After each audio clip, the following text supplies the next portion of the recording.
और आज के वचन का टॉपिक है become as bold as a lion. शेर की मानद निडर हो जाए।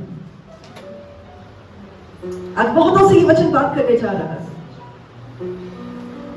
परमेश्वर के वचन में प्रभु यीशु मसीह के बारे में जब बात की जाती है तो उन्हें एक मेमने की तरह भी संबोधित किया जाता है, एड्रेस किया जाता है, और एक लायन के तरीके से भी एड्रेस किया जाता है।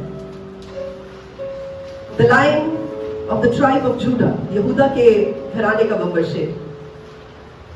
और यशायाह नबी की किताब में उन्हें मेमने की तरह कहा गया था कि जिसके ऊन को कतरा तो गया और वो चुप रहा।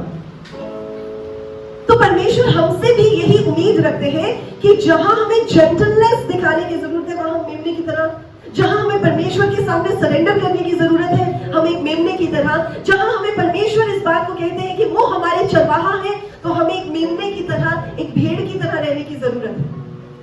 लेकिन जब हमें विरोधी का सामना करना है या जब हमें विरोधी ताकतों का सामना करना है या जब हमें शरीर की बातों का सामना करना है तो हमें बोल्ड होने की जरूरत है, नहीं तो वो चीजें तो हावी हो जाएंगी।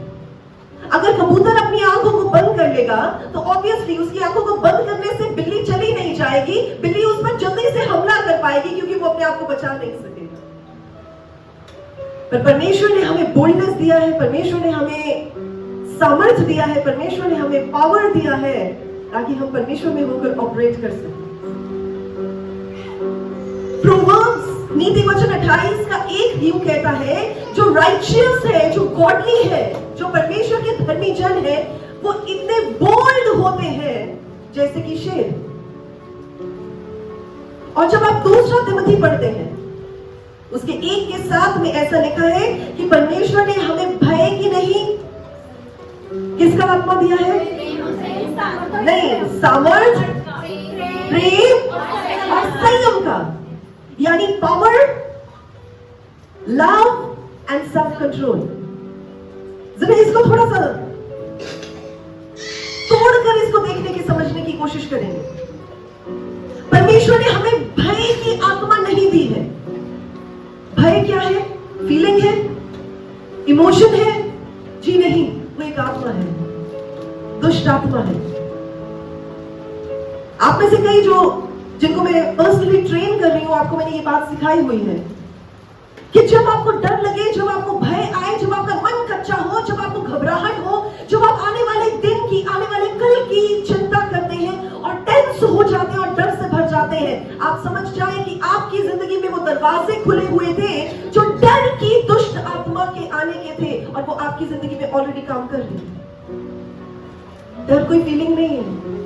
ओह, अच्छा डर लग रहा है, अच्छा मुझे ऐसा महसूस हो रहा है, अच्छा it is not a feeling और एन इमोशन। अपने पड़ोसी को बोले ये कोई फीलिंग नहीं है, ये कोई भावना नहीं है, देखिए ये एक दुष्ट आत्मा है। Come on people of God. पता परमेश्वर के लोग क्यों आज भी हारे हुए हैं? पता है क्यों? पूछे क्यों? जोर से पूछे। इसलिए हारे हुए हैं क्योंकि वो सच को नहीं जानते। वचन बताता है कि ज्ञान ना होने की वजह से परमेश्वर कहते हैं मेरी प्रजा नाश हो जाती है। यानी आपके पास इग्नोरेंस नहीं होनी चाहिए, आपके पास ये नहीं होना चाहिए कि ओह पता ही नहीं हमें इस बारे में, अच्छा ऐसा भी था, हमें तो पता ही नहीं था। जब आपको पता होगा तो आप उसका सलूशन निकाल सकेंगे, जब पता ही नहीं होगा तो क्या करेंगे? These are not feelings। और जिस चीज के इलाज के लिए आप कुछ काम करते हैं ना, उसका इलाज उसी चीज से और खतरनाक चीज से किया जाता है। फॉर एग्जाम्पल, अगर किसी को डॉग बाइट हो जाए, कुत्ता काट जाए, तो उसका उसको कॉम्बैट करने के लिए क्या होगा? सिरम का इस्तेमाल किया जाता है जो उससे भी ज्यादा भयानक हो, जो उसका काट हो। जब स्नेक बाइट का इलाज किया जाता है तो ये नहीं है कि स्नेक बाइट का कोई और इलाज किया जाता है, वो उससे भी बड़ा जो चीज होती है उसका तोड़ होता है ताकि वो उस चीज को न्यूट्रलाइज कर सके। तो जब भय की दुष्ट आत्मा है तो उसका इलाज सिर्फ प्रार्थना नहीं है, उसका इलाज सिर्फ घुटनों पर जाना नहीं है, उसका इलाज सिर्फ वचन पढ़ना नहीं है, उसका इलाज पवित्र आत्मा है जो उसका तोड़ है, ताकि उस चीज को काटा जा सके। तो इसलिए जब आप आत्मा की बात करें, यानी एक विरोधी आत्मा है लेकिन उसका तोड़ क्या है? पवित्र आत्मा। तो यहां पर जब बात की गई है कि परमेश्वर ने हमें सामर्थ का, power, love and self control का आत्मा दिया। देखिए आप बोल्ड कैसे होते हैं? आज हम बात करें शेर की तरह बोल्ड हो जाए। बोलो करना क्या है? दहाड़ना है? करना क्या है? बोलो पास्टर जी बोल्ड तो हो जाएंगे, करना क्या? कैसे करना है? पहली चीज जो हमें बोल्ड करती है वो है परमेश्वर का पवित्र आत्मा। जब परमेश्वर का पवित्र आत्मा आपकी जिंदगी में आता है, जैसे वचन में लिखा है book of acts of apostles, प्रेरितों के काम, उसके पहले चैप्टर की 8वीं आयत में, जब पवित्र आत्मा तुम पर उतरेगा तब तुम सामर्थ पाओगे। इन दिनों में मैं इस बात के बारे में, इस एक वचन के बारे में बहुत प्रचार कर रही हूं और परमेश्वर मुझसे करवा रहे हैं, क्योंकि परमेश्वर नहीं चाहते कि प्रभु के जो लोग हो वो पावरलेस लोग हो। परमेश्वर चाहते हैं वो पावरफुल लोग। आप ताकत से भरे हुए होने चाहिए। और आपकी ताकत, मेरी ताकत कहां से आती है? परमेश्वर की पवित्र आत्मा से आती है। वचन बताता है जब परमेश्वर का आत्मा आप पर उतरता है तब आप पावरफुल हो जाते हैं, वैसे नहीं होते। ध्यान से सुने, वैसे नहीं होते। सिर्फ तब होंगे जब परमेश्वर का आत्मा आपके क्या ऊपर उतरेगा, तब आप पावरफुल होंगे। और परमेश्वर ने अपने पवित्र आत्मा को हर एक बिलीवर, हर एक विश्वासी के जिंदगी में लाने के लिए रिलीज किया हुआ है पेंटेकोस्ट के दिन से। तो अब आपको ये नहीं सोचने की जरूरत कि पता नहीं मुझे, मेरी जिंदगी में परमेश्वर का पवित्र आत्मा आएगा कि नहीं आएगा, पता नहीं मैं भरा जाऊंगा कि नहीं भरा जाऊंगा। परमेश्वर का वायदा है आपको सिखाने के लिए, आपको बढ़ाने के लिए, आपको गाइड करने के लिए, आपको सही राह पर चलाने के लिए, आपको प्रभु की बातें याद दिलाने के लिए, आपको वचन की गहराई में ले जाने के लिए पवित्र आत्मा हमें दे दिया गया है। यानी आप डाउट नहीं कर सकते कि है कि नहीं है। There is a difference. परमेश्वर की प्रेजेंस और परमेश्वर की मैनिफेस्टेड प्रेजेंस में फर्क होता है। यानी परमेश्वर की उपस्थिति और परमेश्वर की दिखाई देने वाली उपस्थिति में फर्क होता है। तो सबसे पहली चीज तो आपको अपने माइंड में ये ले आनी चाहिए कि आपके पास परमेश्वर का पवित्र आत्मा है, ऑलरेडी है। आपको जाकर कहीं से लेकर नहीं आना है। अपने पड़ोसी को बोले है। एक्चुअली परमेश्वर ने क्यों अपना पवित्र आत्मा हमें दिया? ताकि वो हमें पार्टनर बनाकर उन कामों को करवा सके जो प्रभु हमसे करवाना चाहते हैं। जो मिरेकल्स हम करते हैं या देखते हैं, जिन्हें हम विटनेस करते हैं, वो ऐसे नहीं हो सकते। वो सिर्फ तभी होंगे जब पवित्र आत्मा के साथ मिलकर हम काम करेंगे। और पवित्र आत्मा एक व्यक्ति है। He is not it, he is he. It हम चीजों को बोलते हैं, जो बेजान चीजें होती हैं उनको इट बोलते हैं। पवित्र आत्मा को इट नहीं कहा जाता, परमेश्वर के पवित्र आत्मा को ही कहा जाता है। He is a person, he is a personality. आप उन्हें देख नहीं सकते पर आप उन्हें महसूस कर सकते हैं। आप उन्हें देख नहीं सकते पर आप उनकी आवाज को सुन सकते हैं। आप उन्हें देख नहीं सकते पर आप उनकी गाइडेंस को अपनी लाइफ में अप्लाई कर सकते हैं। दैट मींस सब कुछ होता है पर आप अपनी विजुअल आईज के साथ नहीं देख सकते। पवित्र आत्मा के काम करने के एक विश्वासी की जिंदगी में 4 डायमेंशंस होते हैं। कितने? 4। ओके। एक है पवित्र आत्मा मेरे बीच, मेरे अंदर। जब वो मेरे अंदर आता है, यानी जब आपने इस बात का अंगीकार किया कि आज से मैं प्रभु के पीछे चलूंगा, आप नया जन्म पा लेते हैं, आपके पुराने पापों को परमेश्वर माफ कर देते, तो आपके अंदर परमेश्वर का पवित्र आत्मा काम करना शुरू होता है, यानी एक्टिवेट कर देते हैं। एक्चुअली वो चीजें वचन में है पर क्योंकि हमें कभी बताई नहीं गई इसलिए हमें पता नहीं चलता। तो पवित्र आत्मा जब हमारे भीतर होता है तो वो हमारे अंदर से हमारे मन को, हमारी आदत को, हमारे स्वभाव को, हमारी सोच को बदलना शुरू हो जाता है। अगर आप बॉटल में डिश वॉशर को डालें और उसे थोड़ा हिलाएं तो वो अंदर की सारी मैल को साफ कर देता है। वैसे ही पवित्र आत्मा हमारे अंदर की सारी मलिनता को साफ कर देता है। तो जब आप कहते हैं परमेश्वर का आत्मा मेरे भीतर भीतर आकर आपके स्वभाव, आपकी सोच, आपके देखने के नजरिए, आपकी बातों को, आपके कामों को बदल देता है। कैसे बदल देता है? जैसे परमेश्वर चाहते हैं। दूसरा डायमेंशन, परमेश्वर का आत्मा हमारे इर्द गिर्द, अराउंड अस।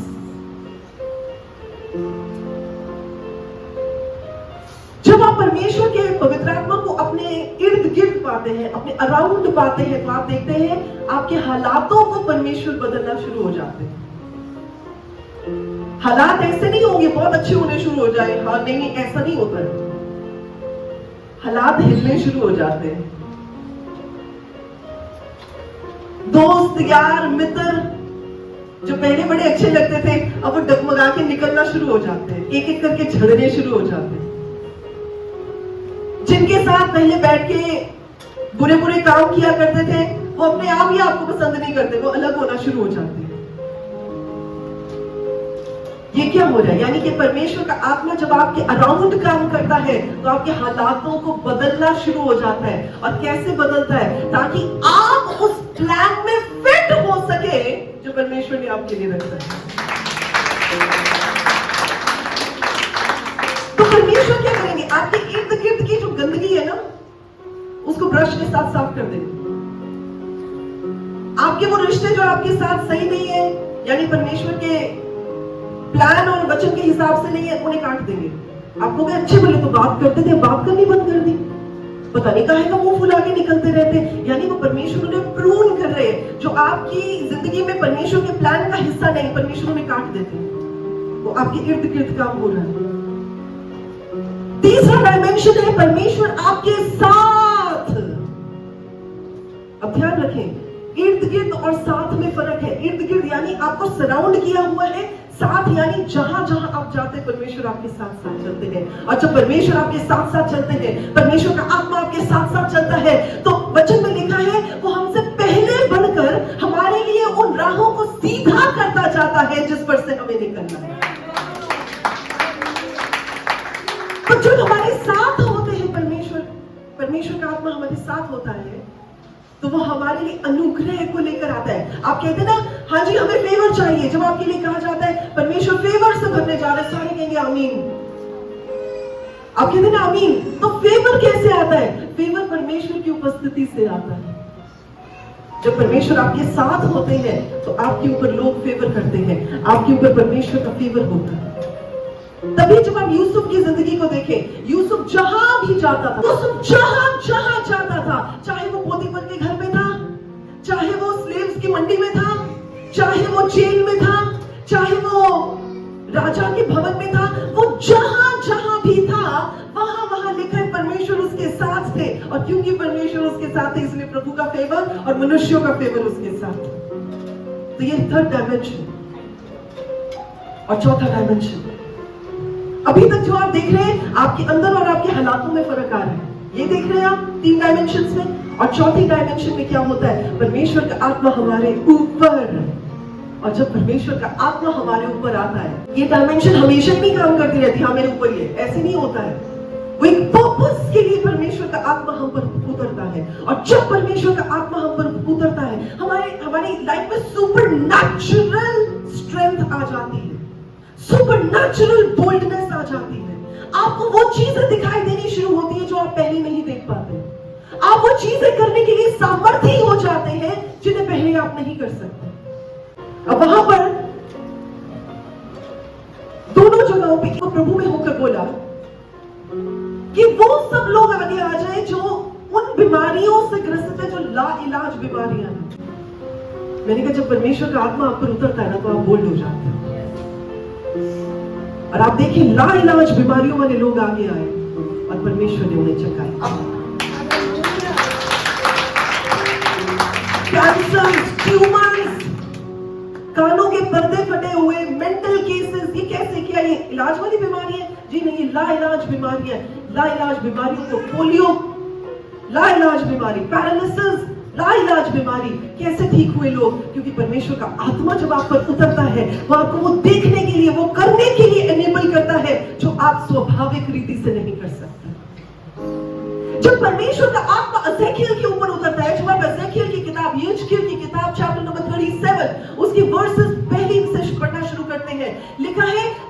परमेश्वर ने अपना आत्मा मुझ पर उतार कर और अपने आत्मा से मुझे भर कर घाटी में ले जाकर दिखाया। यानी आत्मा उतरा, आत्मा ने भरा और फिर परमेश्वर उसे लेकर गए।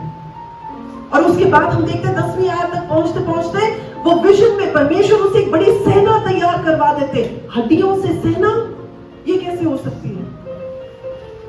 पर बात शुरू कहां से हुई? जब परमेश्वर का आत्मा उतरा। जब आप शमशोन के बारे में पढ़ते हैं, सैमसन के बारे में पढ़ते हैं, चैप्टर नंबर 14 को आप पढ़िएगा अगर घर जाकर टाइम मिलता है। उसकी 6ठी आयत में भी ऐसा लिखा है कि जब शमशोन के ऊपर परमेश्वर का आत्मा उतरा। क्या उतरा? जोर से बोलेंगे, जब परमेश्वर का आत्मा शमशोन के ऊपर उतरा, क्या किया? 14 के 6 में लिखा है कि उसने अपने नॉर्मल हाथों के साथ शेर को ऐसे फाड़ दिया जैसे कोई छोटी सी बकरी को फाड़ देता। अब एक बंदा शेर को, जरा सोच के देखे, शेर क्या है? जंगल का राजा है, उसमें कितनी स्ट्रेंथ होती है। कोई बंदा उसको ऐसे पकड़ के मार देगा? कागज थोड़ी है भैया। पर जब परमेश्वर का आत्मा आप पर उतरता है, जब परमेश्वर का आत्मा आप पर उतरता है तो कुछ सुपर नेचुरल हो जाता है। स्वाभाविक नहीं रहता, अस्वाभाविक हो जाता है। और फिर जब आप चैप्टर नंबर 15 पढ़ते हैं तो वहां पर भी ऐसा ही लिखा है। उसकी 14 और 15 आयत को जब आप पढ़ते हैं, परमेश्वर का आत्मा एक बार फिर से शमशोन के ऊपर उतरा। और इस बार उसने क्या किया? उसके पास एक जबड़ा पड़ा हुआ था, एक डोंकी का, एक गधे का जबड़ा पड़ा हुआ था। और जब फिलिस्ती लोग उसके खिलाफ आए, उसने एक जबड़े के साथ 1000 बंदों को मार दिया। ये मजाक थोड़ी है यार, 1000 बंदा एक जबड़े के साथ। वो कोई AK-47 थोड़ी थी, किया और सबको फायर कर दिया जबड़े के साथ। That means with his own hands. This is what the spirit of the Lord does. ये होता है जब परमेश्वर का आत्मा एक नॉर्मल इंसान पर उतरता है तो कुछ सुपर नेचुरल करने के लिए तैयार कर देता है। सो आपको इस डायमेंशन के लिए प्रार्थना करने की जरूरत नहीं है कि प्रभु मेरे अंदर आए, मेरी जिंदगी में आए। वो ऑलरेडी है, बोले ऑलरेडी है। ये भी नहीं कहने की जरूरत परमेश्वर मेरे आसपास आए, वो ऑलरेडी है। ये भी नहीं कहने की जरूरत परमेश्वर मेरे साथ साथ चले, वो ऑलरेडी है। किस डायमेंशन के लिए अब आपको प्रार्थना करने की जरूरत है? परमेश्वर मेरे ऊपर उतरे ताकि मैं आपके पावर से भरा जा सकूं।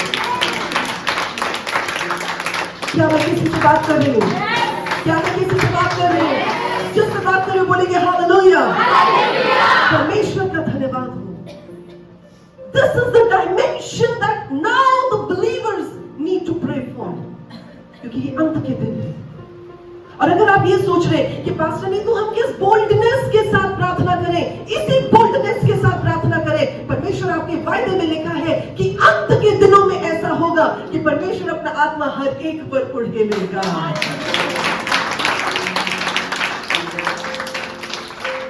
प्रेरितों के काम उसका 2रा चैप्टर पढ़ना शुरू करें और वहां पर लिखा है हर एक पर उड़ेलेगा। किस पर लिखा है? अंत के दिन है, तैयार रहे। लिखा है, परमेश्वर कहता है कि अंत के दिनों में 17th आयत, प्रेरितों के काम 2:17 पढ़। परमेश्वर कहते हैं कि अंत के दिनों में ऐसा होगा। एक सेकंड, किन दिनों में? ये कौन से दिन चल रहे हैं भैया? अंत के दिन चल रहे हैं। तो लिखा क्या है अंत के दिनों में? ऐसा होगा कि मैं अपना आत्मा सब मनुष्यों पर उड़ेलूंगा। किन मनुष्यों पर? बोले सब में मैं भी आता हूं। और लिखा है सब पर उड़ेलेंगे। और आगे क्या लिखा है? और तुम्हारे बेटे और तुम्हारी बेटियां भविष्यवाणी करेंगे। यानी बेटे और बेटियां भविष्यवाणी करेंगे। वचन बताता है परमेश्वर बच्चों के मुंह से अपनी महिमा करवाने वाला परमेश्वर। और महिमा कैसे होती है? जो परमेश्वर की आवाज को सुनता है और आगे बताता है, वो भविष्यवाणी के साथ वो महिमा करता है। और आगे क्या लिखा है? और तुम्हारे जवान दर्शन देखेंगे। दर्शन देखेंगे कि क्या होने वाला है, प्रभु क्या दिखा रहे हैं, प्रभु क्या सिखा रहे हैं। दर्शन देखेंगे। आगे क्या लिखा है? और तुम्हारे पूर्णिय स्वप्न देखेंगे। और तुम्हारे पूर्णिय क्या करेंगे? यानी हर एक वर्ग, हर एक कैटेगरी के लिए परमेश्वर ने काम रखा है। तो बच्चे ये नहीं कह सकते बड़ों से करवा लिया, मुझसे नहीं करवाया। जवान ये नहीं कह सकते बुजुर्गों से करवा लिया, हमसे नहीं करवाया। हर एक कैटेगरी के लिए परमेश्वर ने अंत के दिनों के लिए कोई ना कोई काम रखा है, और वो काम कब अनलॉक होगा? जब परमेश्वर का पवित्र आत्मा आप पर उतरेगा।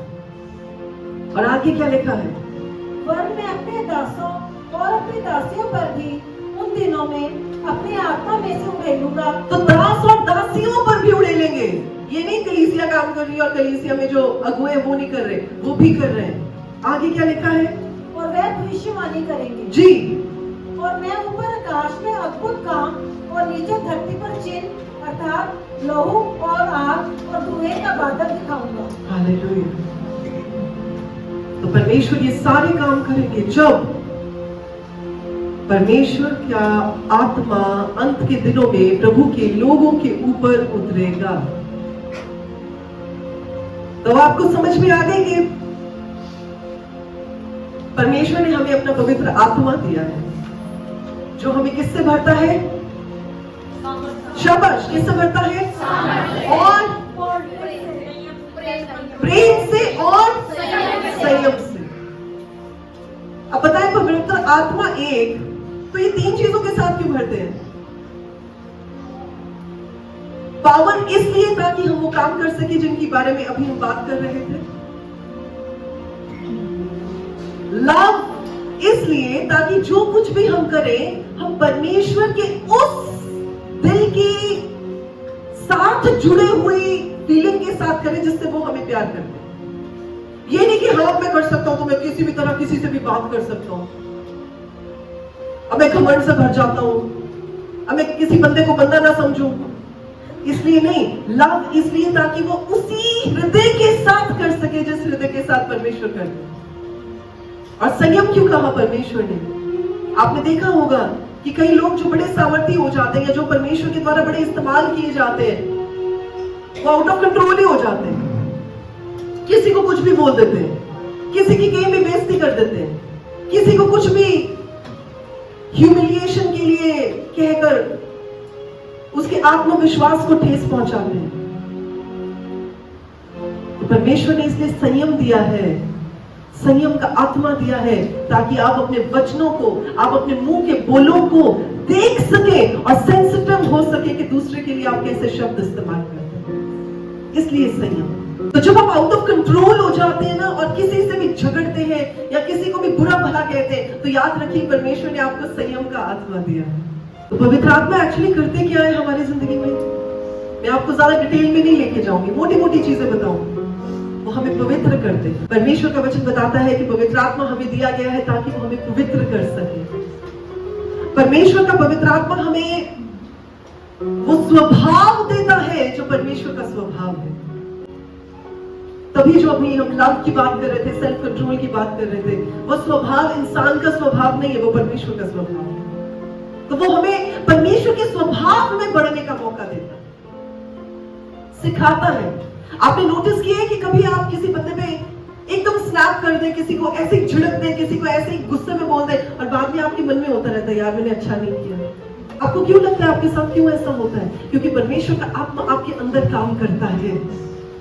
और जब आप किसी को ऐसे बोल देते हैं जो अच्छे शब्द नहीं होते, किसी के साथ आप झगड़ा करते हैं जो सही तरीका नहीं होता, आप अननेसेसरीली अपना आपा खो देते हैं, तो परमेश्वर का आत्मा आपको अंदर याद दिलाएगा कि ये तेरा स्वभाव नहीं है, you should not have done this.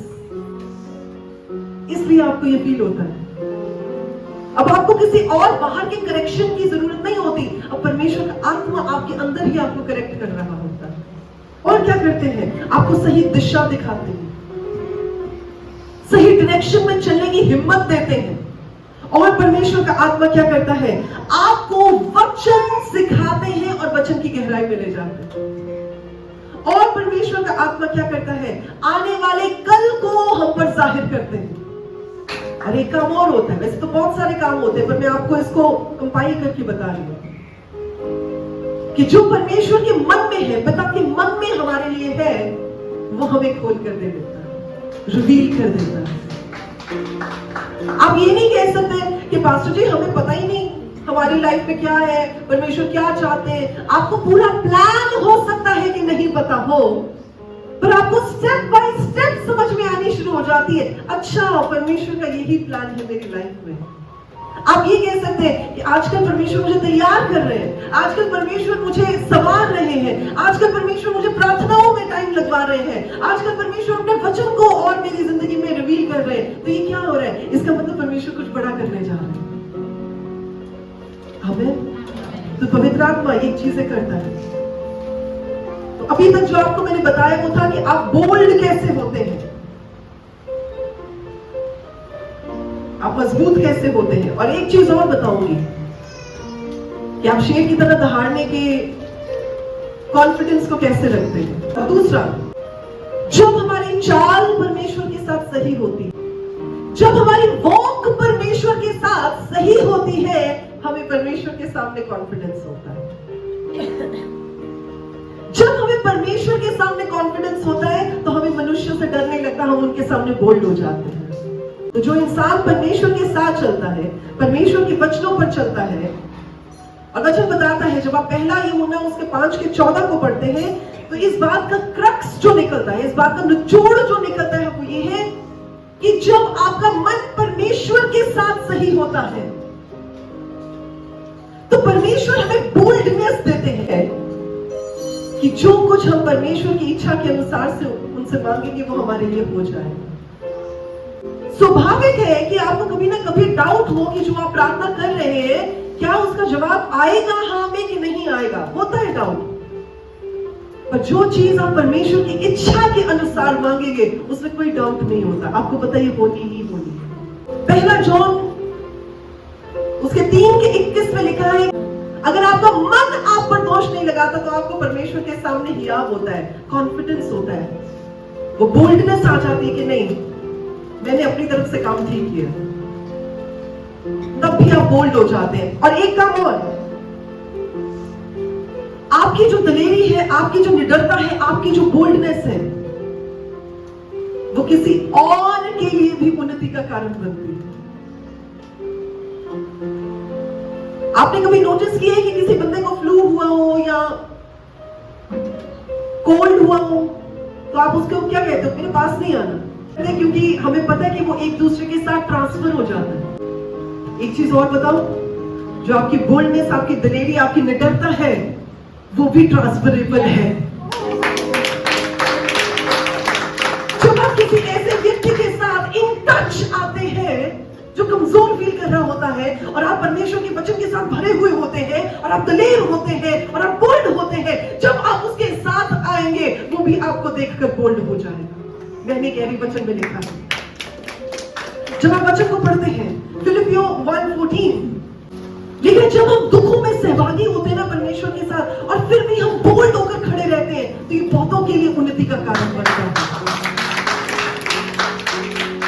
बंदा आपको देखिए कहेगा यार इतनी प्रॉब्लम में भी अगला बंदा कितना बढ़िया चल रहा है, अगर वो चल सकता तो मैं भी तो चल सकता हूं।